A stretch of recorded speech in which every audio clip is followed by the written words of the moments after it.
Today, we're going to talk about how we can live our most musical life in 2025. Let's get into it.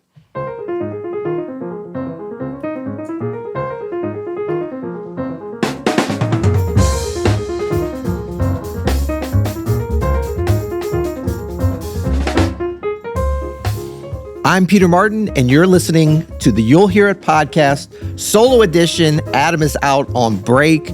We are coming up to the end of 2024, about to embark on yet another year, 2025. So I'm excited to be here. I've been thinking a lot about plans that I have for next year, kind of reflecting back and wrapping up 2024. And I thought it'd be fun to talk about some ways to best leverage what we've learned from this year, where we want to go on our musical journey, and certainly how we can practice better, how we can progress better next year. But really just this idea of having a goal of living a musical life every day. What can we do to set ourselves up so that as we enter 2025, we have the confidence, the clarity, the precision, the guardrails up so that we can effectively live a musical life every day. And as we go to sleep each night, really have that satisfaction that we're progressing, that we're on that musical journey, but most importantly, that we're embracing where we are on that musical journey. It's such an exciting thing to be able to do that. So living a musical life, let's sort of talk about what that is as a goal and what that really is in practice. I think the most important element of that is to enjoy that daily journey.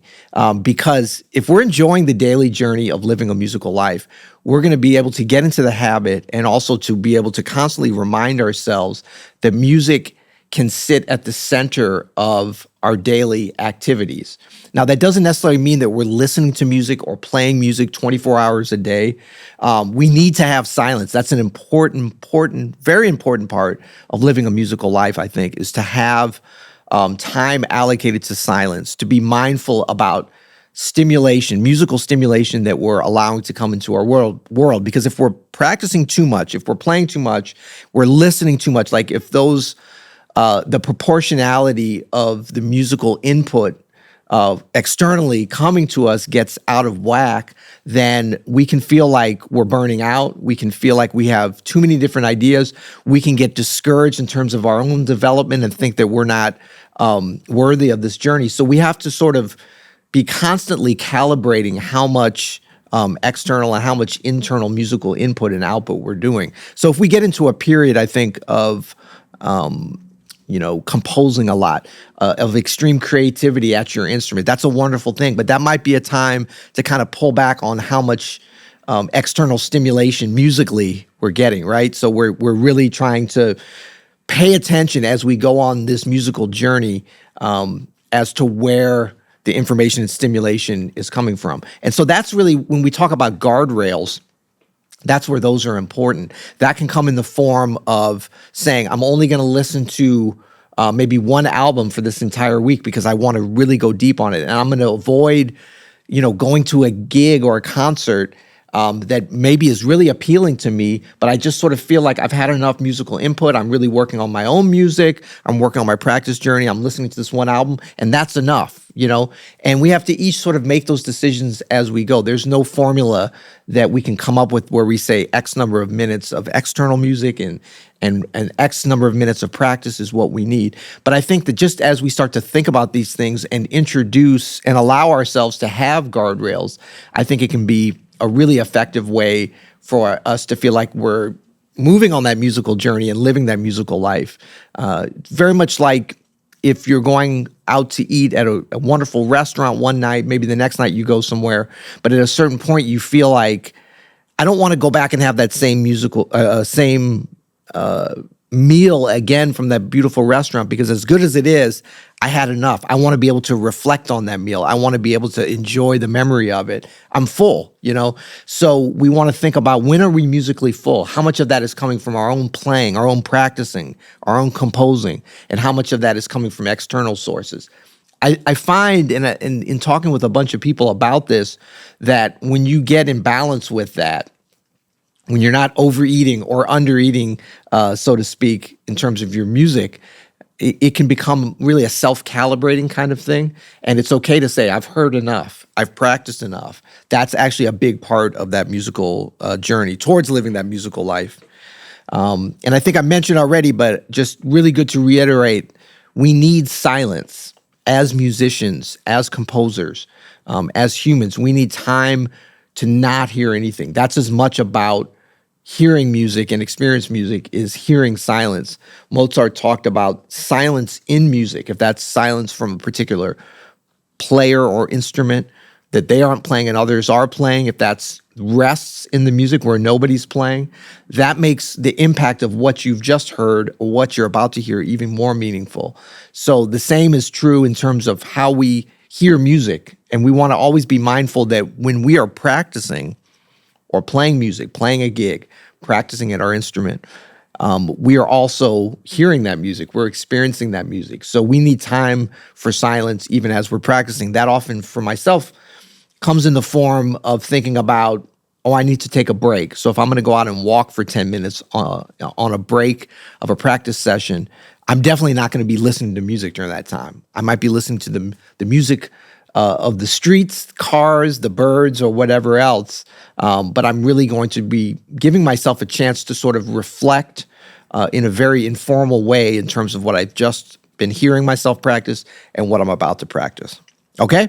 So yeah, living a musical life. It's such a great thing. It's really just having music as sort of the focus, as the theme for our life journey. So we still are eating and spending time with loved ones, of course, and doing all these things. But music can kind of be the soundtrack to our ongoing life, even without an actual soundtrack playing all the time. It's like in a great movie that leverages music beautifully, the music is going to come in at different times. And it's going to sound like, it's going to feel like there's a constant soundtrack of music. But if you go back and really check it out and analyze it, music might only be there for 25% of the movie. It seems like it's there all the time because the impact that it has is so strong. I think you'll find a lot of times in weaker movies where there's constant music used to play off your emotions and stuff because visually that can't be done.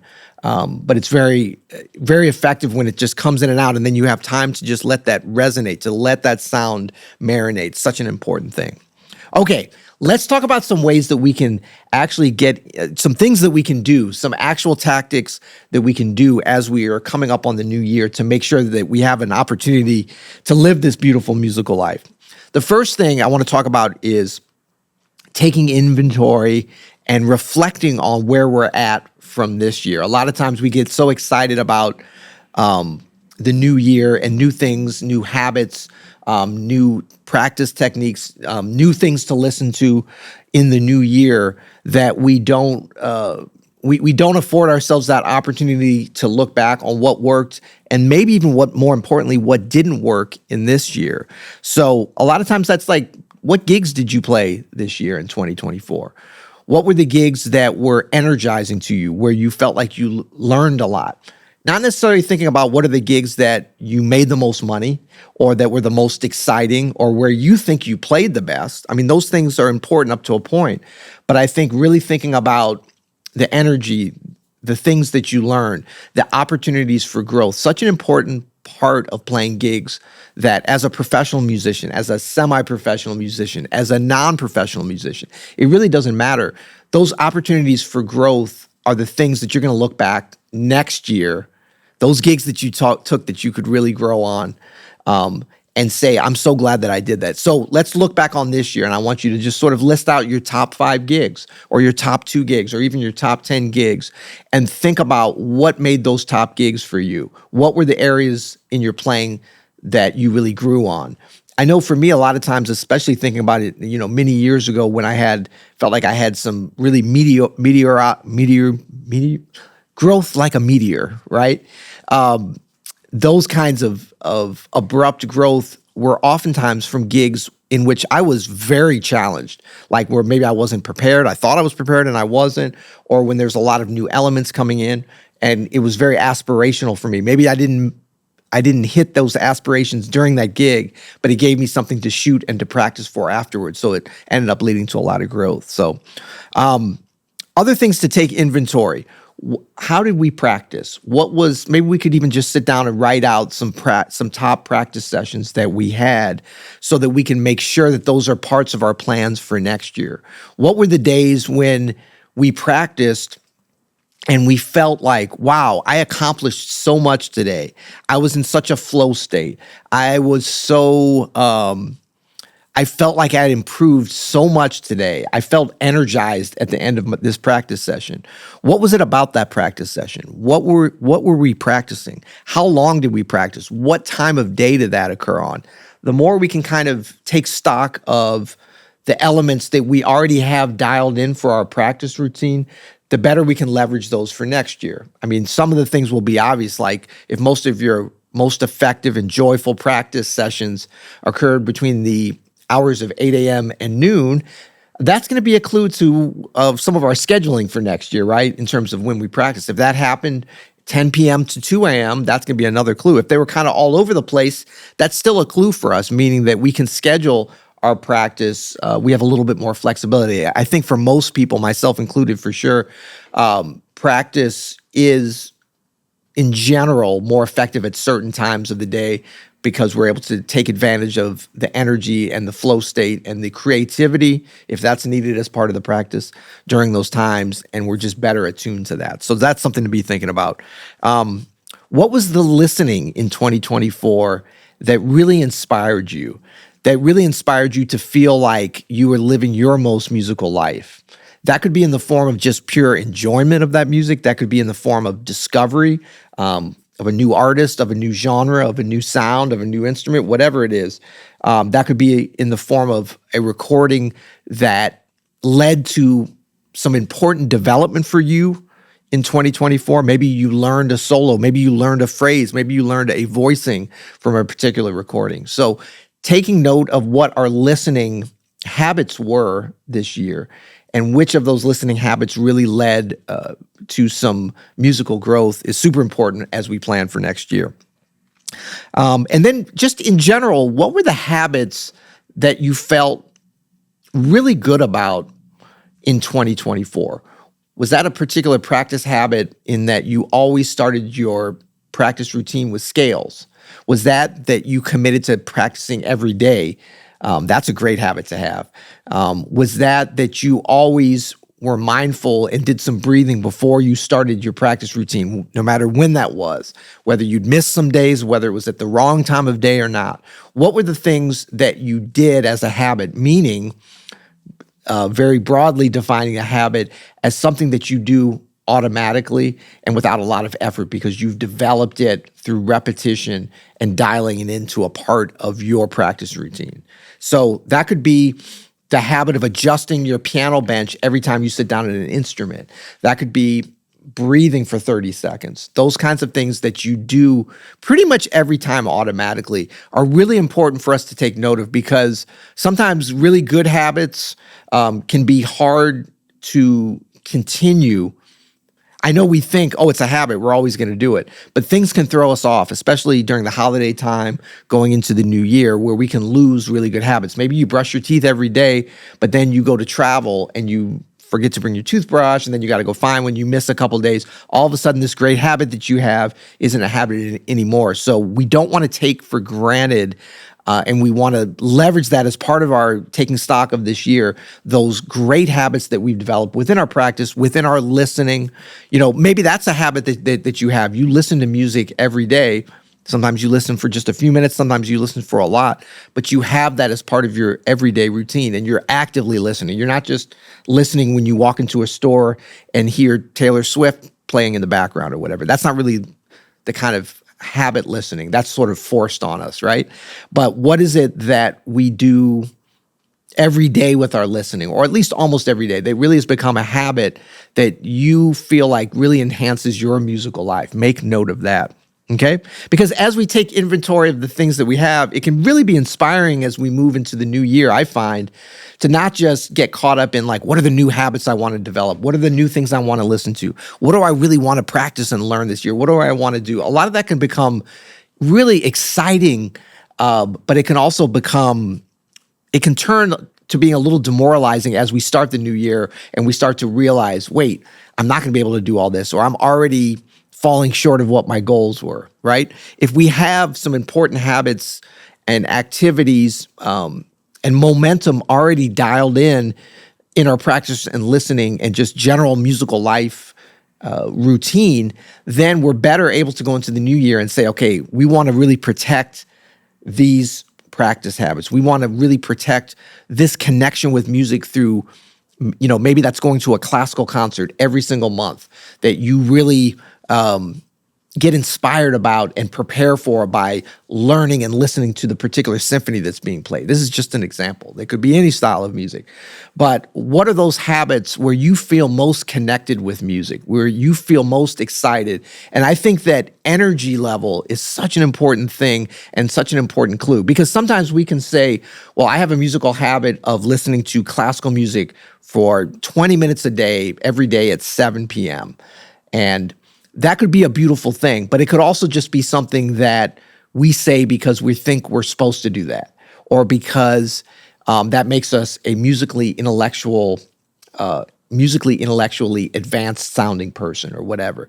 But do you really enjoy that? If you do, that's great. Is that something that is furthering your connection with music? Is that something, that deep listening that you do for those 20 minutes, do you get an extreme sense of purpose and energy from that listening? That would be more the clue as to like how you think it's going to sound when you tell your spouse or your partner or your friends, or in your writing in your blog or your newsletter or whatever, what your listening habits are. If it's giving you energy, if it's giving you connection with your musical soul and the greater community of musicians and music in the world, then it's great. And I think that's sort of the best thing to think about in general as we take inventory, as we take stock of the musical interactions and habits that we have. Okay, so now we've got a nice list of things that we're doing well.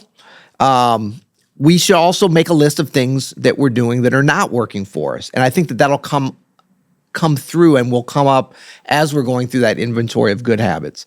Let's talk about some bad habits. Maybe every time we sit down at the instrument, we just start ripping through something that we love to play really fast and that we're really good at. That's not always a bad thing, but if it's a habit that is not necessarily leading to further musical development or technical development, which I would say probably it isn't, then that's something that we want to take stock and inventory on as well, and think about, like, how can we remove this bad habit?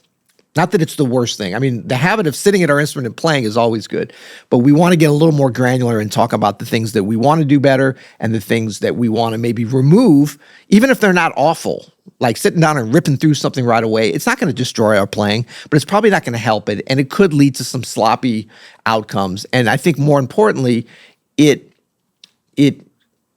could get in the way of the flowering of some really new good habits. Sometimes we have to clear out some weeds. They might not be horrible weeds. To some people, they might even look like green, okay stuff in the garden. But if you want some really beautiful stuff to grow, you got to make some space, because the sunlight is going to come in, and what do we want the sunlight to be hitting? So that's part of the inventory as well, thinking about some bad habits. And so we talked about maybe you're listening to too many things at too many different times.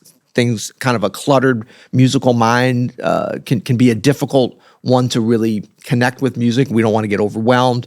We don't want to get overburdened. We also don't want to get demoralized in terms of our progress. But we can also think about times when we're not connected enough with music. We might hear music out in the world, but maybe we're not finding enough new music that excites us. You know what I mean? So again, we check in on our energy level.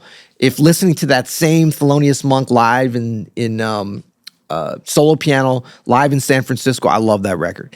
But if that record is not energizing me anymore, if I'm listening to it, maybe I take a break from it. I could never imagine it with that record, but that's the kind of thing we want to take stock on. Are we getting enough new music? We don't need new music all the time, but if we're not getting the energy from the things that we're already connected with, we don't need to keep listening to those. We can come back to those later and get that energy. Okay, so now we've taken inventory on the good, the bad, and the ugly.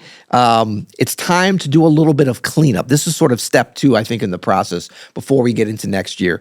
A lot of times this can be, manifested just in our physical space, and it's sort of the easiest way to think about it and to start really feeling good about the transition into the new year. So think about, what is your practice space like? How cluttered is it? What are the tools that you have around you? What are the things that you need? What are the things that you don't? How can you get your practice space as simple, as beautiful, as inspiring, and also as energizing as possible? Because when we sit down at our instrument, we have a couple of different goals, and those change from day to day, sometimes even from hour to hour. But the general physical setup, I think, can usually be presented for us in a way that no matter what direction we're going in at that particular time, we have the tools necessary, kind of no more than necessary. So for me, a lot of times, at the piano, I want to have a blank notebook, a musical notebook, just so that if I get any kind of ideas to compose something that I'm working on, and I want to kind of get it out of my head and onto paper, I've got that available, and I don't have to be running around looking for that. So that's just a simple staff paper. It could just be individual sheets. I always kind of have a notebook that I'm constantly putting ideas in that's just for that, not for finished projects, just for working on, and a pencil. And easy access to a pencil sharpener. It doesn't have to be right there. Maybe I get up to the pencil sharpener. But pencil and paper is a great way to be ready for ideas. And the blank musical page of staff paper, a lot of times, is just a beautiful reminder for us to create something, right? We can sit down and improvise something. We can sit down and play a solo. We can sit down and maybe compose a song in our mind. But at a certain point, it's fun to be able to get it down on paper, get it out of there, and start to make it real. So those are the kinds of things I think about in my space. Like, I don't want to have a whole bunch of notebooks that I've written in and just random music around. I want just sort of the minimum for that I'm practicing, and then the possibilities for creativity. And then in terms of the things I'm working on, maybe that's some sheet music for a gig or whatever. Maybe that's a classical music book of the Beethoven sonatas. Whatever it is that you're working on, have that available there at your instrument, but don't have stacks of like everything else. We're looking at getting rid of clutter so that the inevitable clutter of living a musical life and trying to progress in our instrument that's going to occur in our minds and in our hands, and then the sounds that come out, that stuff is going to be there. But at least we don't have any additional clutter. We can just focus on that. If we've got visual things that can distract us, we're going to make it harder for us to get into those really good practice habits, those really good creative habits. And so I found that some of my most productive practice time has been in front of a piano, sometimes that's not even here in my own studio. Maybe I'm on the road and I go somewhere and, borrow a piano or borrow a studio or something, and there's nothing of mine around. So yes, there might be some things on the wall that distract me, but basically I'm kind of forced to just be present with the instrument. And that's been some of my most successful practice routines. So I just try to recreate that here. And each year, the uncluttering, the moving things away, the less is more, I think is really effective, for our space, and using this kind of the prism of like looking at it through the prism of removing distractions, I think can be really effective. Other things that we can do is to take care of any sort of 2024 lingering things, and as part of our musical journey, to take care and put those things to bed that need to be. Maybe you've been working on some composition, you've got 4 unfinished tunes. How about having a goal of finishing those tunes off before the end of the year, so that as we go into the new year, your creative mind can be a little bit less cluttered, okay? I mean, you don't want to force things. If they're not ready to be finished, that's fine. But sometimes the calendar, a deadline, if you will, is one of the most effective ways to kind of close some things out. So nothing says that every composition has to be finished, but there's also nothing wrong with giving yourself a deadline to close out some compositions, to close out maybe practicing some scales. Maybe you're going through some scales and, some more advanced scales, and you've got them through 8 keys, and your goal was this year to get them through 12 keys. Put a little pressure on yourself to finish that out, so that as the calendar flips to 2025, you can have that satisfaction of that being done. And then also your new plans of your new scales that you're working on, you'll be able to really start with that clean slate, as we like to say, right? Then we want to think about a little bit as we're cleaning up too is our systems. Like what were the systems that really worked well for us in 2024 in terms of scheduling, in terms of like active listening and things like that, and maybe closing some of that stuff out so that we're ready to go into 2025. So there's not too much bleed through. Maybe you made a goal for yourself of like every month listening to a new jazz artist, right? Really doing some deep listening. Maybe that meant one new album per week. Maybe that was every fortnight, as they say overseas. But what was that system that worked that you want to carry over that we identified when we were taking inventory of the year that worked really well, but that we want to kind of close out, maybe alter a little bit, but really get that system and that habit ready for 2025? Great opportunity to do that. Okay. Now we're going to move on to number 3, and this is our plans for 2025. And with having goals, with this overarching goal of living a musical life, we need a plan on how we're going to get there. And a year gives us, a somewhat arbitrary but interesting and certainly dialed in with the rest of our community. The 1 year gives us a really nice kind of marker to think about where do we want to be on our musical journey, living our musical life a year from now, at the end of 2025. What are the most important things to you about where you want to be at that time? That should really be a big part of your musical goals for the year. Because the overarching goal is, at the end of 2025, we feel like we are living our true and full musical life. But what does that actually mean? So when we talk about the different chunks that we can identify, think about how you want to feel, maybe more than what you want your title to be. So how do you want to feel in December of 2025? Do you want to feel more technically able at your instrument? I think we all probably want to feel that, but that's an important part of a chunk that we can work backwards for. More accomplished technically at our instrument. There's nothing wrong with that. I mean, I think it's actually a very important part of living a musical life is to get more adept at our instrument, because that's going to connect us musically more, because that's the mechanism with which we make music, with which we collaborate with others, with which we play other people's music, with which we compose. So that's a super important one, becoming more technically proficient. And then we would take that back in terms of, okay, what are the areas that we need to get better dialed in this year, right? So now that we know technique is important to us, it's like, well, my arpeggios and sort of my arpeggiated playing, for example, needs some work. So we're going to look at like each month identifying some different arpeggios that we work on throughout that month. Or maybe, scales. Maybe it's we want to take some specific ear training techniques and better leverage those. So then we can start to work into our practice some specific things throughout the year. Because if you want to feel more technically proficient or have better ears, as we say in music, better ear training at the end of 2025. Maybe you just want to be like, I've got this wonderful technique and I'm able to identify, sort of standard chords, major, minor, diminished. We're not necessarily saying I want to have perfect pitch at the end of 2025. I mean, that would be great. That may not be achievable, but that also may not be as important as some of these other things. But be able to better identify different chord qualities that we hear in different recordings. That certainly could be something that we say at the end of 2025. And so the beautiful thing about kind of having those chunks that combine together to be a great person living a musical life is that they're going to lead to actionable things. So if we want to be that in a year from now, what are the things that we need to do in order to further our training to get there, right?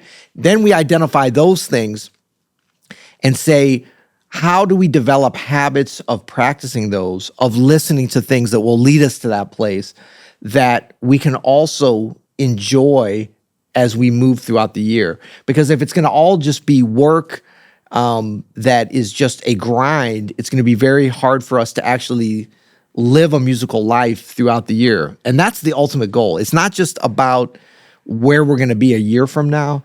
It's like, are we going to enjoy that journey? How do we set up our lives very much to enjoy that journey. So that has to be part of the plan. It's not going to just happen automatically. And that's why so many people quit doing things, because they get burnt out or they get discouraged, or any number of reasons that they would sort of leave the pathway. If the hike and the journey isn't enjoyable enough, and you can't find joy in that journey, you're never going to make it to that mountaintop. The hike has to be really the main thing, because once you get to the top of the mountain, once you get to next December with your if you achieve these goals, it's going to be great, but you're going to be thinking about the next year, right? So it's going to be a very quick enjoyment and then sort of moving on.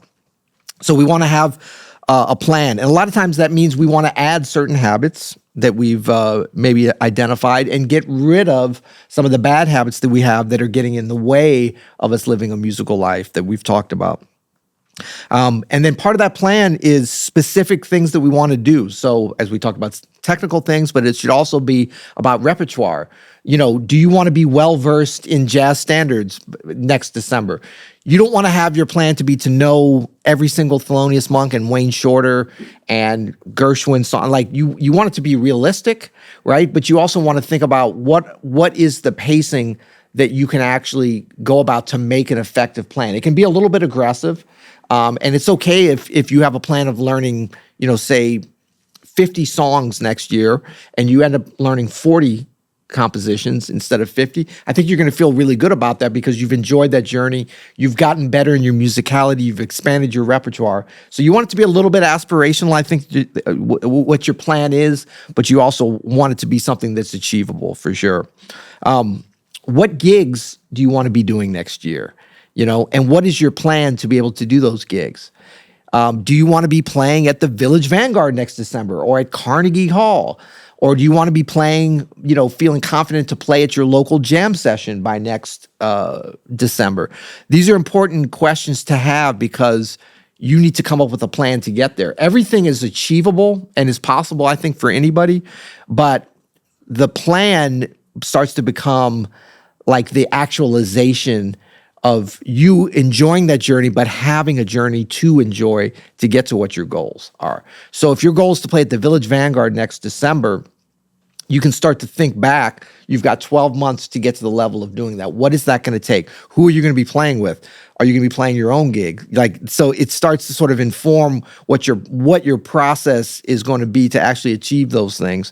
I think a lot of times with gigs, as opposed to saying particular places that you're going to play, I think it's more about experiences that can be really effective. So it's sort of like maybe by the end of next year, you want to be playing a gig that you are totally energized by, you enjoy, and that some of your loved ones can achieve. I think that's very much attainable for a lot of people, and I think could be one of the most energizing activities for you to feel like that you're living an effective musical life. A lot of the places that I've ended up playing that I always sort of dreamed about, it turned out the actual room, talk about the Village Vanguard or Carnegie Hall, places like this, was great, but that was more of a fleeting part of the achievement for me. It was more about the musical experience of what I played, what my contribution was during those performances. So the exciting thing about that is it turns out that could happen anywhere. When you're playing at a beautiful spot with a great audience and a wonderful piano at a historic venue, of course, there's the excitement of that, but that's not going to happen every day to anybody, And so, how do we have some gigs, some live performances spaced out throughout the year that we can be excited about, that we can plan for, that can be part of our goals, that the musical growth that we need, the practice that we do for those gigs, is really something that we enjoy, and that becomes a big part of us living an ongoing musical life, right? So the musical life is not once you get to do the gigs once a month or once every quarter, whatever your pacing is going to be. The living the musical life is the preparation, the thinking about, the looking forward to, the reflecting on those gigs. It's much more about that. That's going to be 95% of it. The actual gigs are going to be exciting, but it's going to be that preparation, that the things that we get from that experience that will lead to the next level of growth that I think. So whatever you decide, your kind of dream goals, aspirational goals, but also just very functional gig goals in terms of like, I want to do a gig once a month that I'm really excited about and that will either lead to some unexpected musical growth or will lead to some expected musical growth in terms of what I have to do to prepare to play with that. A lot of times that we think about what we can learn on a gig by playing with better players, and that for sure is true, but also times playing with your peers can be a wonderful thing where you can all really come together on a level playing field. So there's opportunities for growth and excitement and energized situations, I think, at all different levels. But you do want to have a plan for doing those, okay? And you want to put a little pressure on yourself to do that, to say, you know what, I'm going to get out there and play. Performing is a scary thing for a lot of people, really for everybody at some point in our journey, right? I still get on gigs where I'm like, wow, I'm kind of scared about what is going to happen. Am I prepared enough? Am I good enough? Am I worthy of doing this? I mean, like, that's part of the human nature. The more you do it, the better you're going to get at being able to control your emotions and your contributions to the particular gigs. But you have to, in order to get there, you have to be doing it regularly. So make sure you have as part of your plan for this year some gigs, some jam sessions, for those types of things, for you to be able to get out of the practice room and actually let the world hear what you have to contribute. So yeah, that's really what it is in terms of having a plan. It's like thinking about where you want to be a year from now and then working your way backwards in these kinds of steps in terms of your practice, in terms of your performance, and identifying these chunks, and also your listening, your ear training, like what are we listening to each month, so that we don't get into next year and let the year sort of slip away or we get distracted. Because if we don't have a plan for what we're going to practice, what gigs we're going to do, and what we're going to listen to, the world is going to kind of put that in front of us, and then the rest of the world, other folks, other situations are going to decide that for us. And that may or may not work out good, and there's going to be some of that anyway. Some of that's not avoidable. You're going to walk onto an airplane, there's going to be music playing. You're going to, we can't control everything, and we don't need to. But if at the end of the year we want to be a better listener, a better active listener, both in terms of recordings and listening to ourselves and listening to others on gigs, if we haven't put into place opportunities for growth in each of those areas every single month, then the world is not necessarily going to give that to us. Yes, you might get lucky and somebody calls you for a gig every month that turns out to be super interesting and energizing and edifying for your musical growth and your musical journey. But it may not happen either. Some of those gigs might just be things that other people need you for and that don't help you at all, or only help you with giving you some money for the gig. Nothing wrong with that. But we're talking about musical growth. We're not talking about financial growth in this episode. So we want to make sure that we take control of those different types of things. And you might say, well, I can't get a gig. There's none available. Make a gig. That gig could be a performance that you schedule each month in your home or at a local school or at a piano outside, or if you play saxophone at the subway station, or wherever there's people or not people, and you invite your spouse or your friend, like one person playing music and one person listening, that's a gig. It might be a free gig, it might be indoors, outdoors, whatever, but that's a gig. So there's no excuse, I think, for not having something on the books in terms of gigs. Music gives us all a lot in this world. So we owe it back to the world to play music. This is not about I'm not good enough, I haven't gotten to a certain level. You're probably never going to feel like you've gotten there unless somebody else validates you. But we owe it to the world for our voice to be heard. So that should be part of the plan for sure. Okay, the last section, number 4, I want to talk about, I have in my trusty notes here, is rewards for yourself. This is important. So we're taking inventory, taking stock of where we're at. We're cleaning things up. We're preparing for the new year. And then we're developing a plan, not too regimented, not too strict, but really inspirational and connected, that plan being connected with our specific goals and where we want to be on our musical journey along the way, and then where we want to be a year from now. But none of this works without having some rewards built in, I believe. That's the way it works kind of for me. And I think there's a lot of interesting science and study in terms of especially developing good habits in any area, but specifically we're talking about musical habits, developing those habits when there's rewards connected with us. That's going to keep us motivated, interested, energized, and it just makes the whole kind of thing more fun. The beautiful thing about this is that the rewards for living a musical life and developing really good habits to developing as a musician and as a listener, the rewards can be pretty much every day and ongoing. And that's not true for like all types of habits. If you think about the habit of brushing your teeth or flossing, you're going to have rewards, but they're going to come later. So that's actually a more difficult type of habit to develop because you're not being rewarded right away. I mean, I guess you are a little bit the satisfaction of doing something that you know will have positive health impacts and implication later on.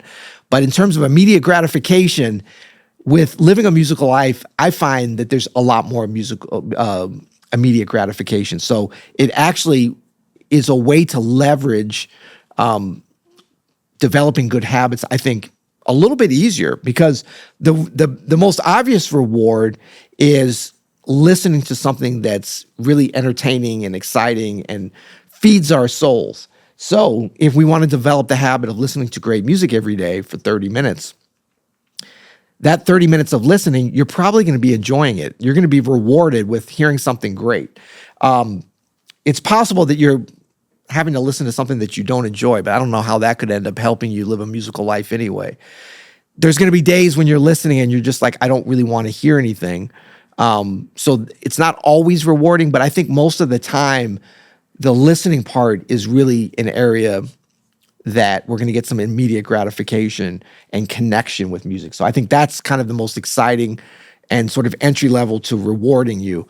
I think that the rewards of listening to yourself play, that's a little bit of, or a lot of delayed gratification, right? So we're not necessarily looking towards us playing a song that we're just learning as being an interesting, gratifying listening experience. And that's where a lot of people get discouraged, especially early on. They're like, I sound horrible. I can't keep doing this. That's a time to really not listen to yourself as much as possible. You need to listen, of course, to practice and make adjustments, but you're not listening for enjoyment because it's not going to sound very good.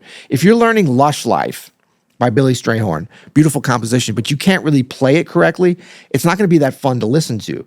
As you start to get better at it, it's a beautiful song. So it's going to become a beautiful thing and a really direct connection with you and the music and living a musical life once you can play it on even a rudimentary basis because the beauty is going to start coming out. So you want to pay attention for those opportunities in your playing where you're listening and you're actually enjoying it because that actually becomes one of the best feedback loops, that gratification for how you sound and how you've improved and that you can actually make music that's edifying to your soul.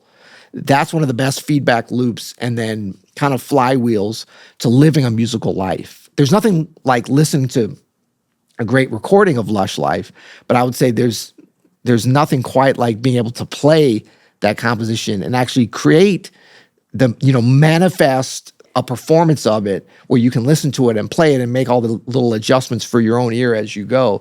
That's when things start to really get exciting. So we want to be paying attention to both in terms of rewards, things that we can listen to, and then listening to ourselves as well. We can also reward ourselves in kind of more specific ways that can be exciting, like maybe we have a certain practice regimen that is a little bit more challenged for a period, say for a week or something, and we're going to reward ourselves with, buying a ticket to a really exciting concert or going to a club or something on Sunday night.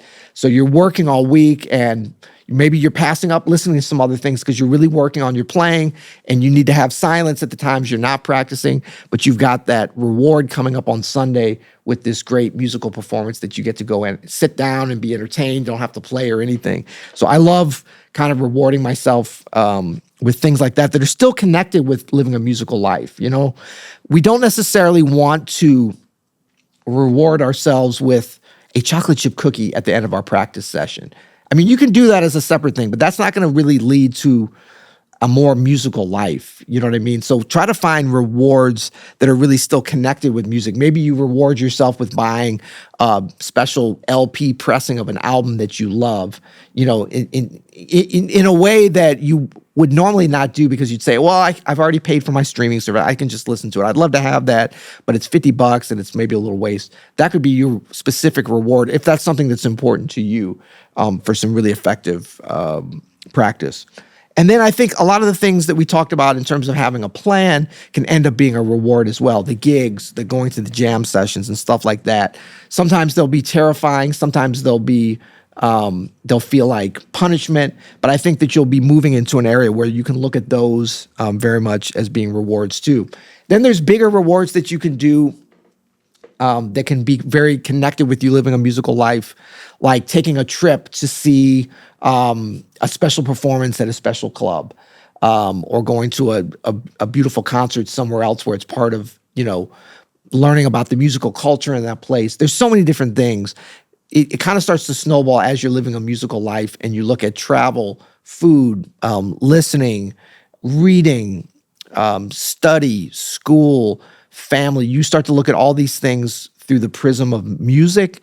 You'll start to see a lot of different things that you can reward yourself with. They go beyond just concert tickets, the kind of obvious thing. But I think that that's very much where it starts.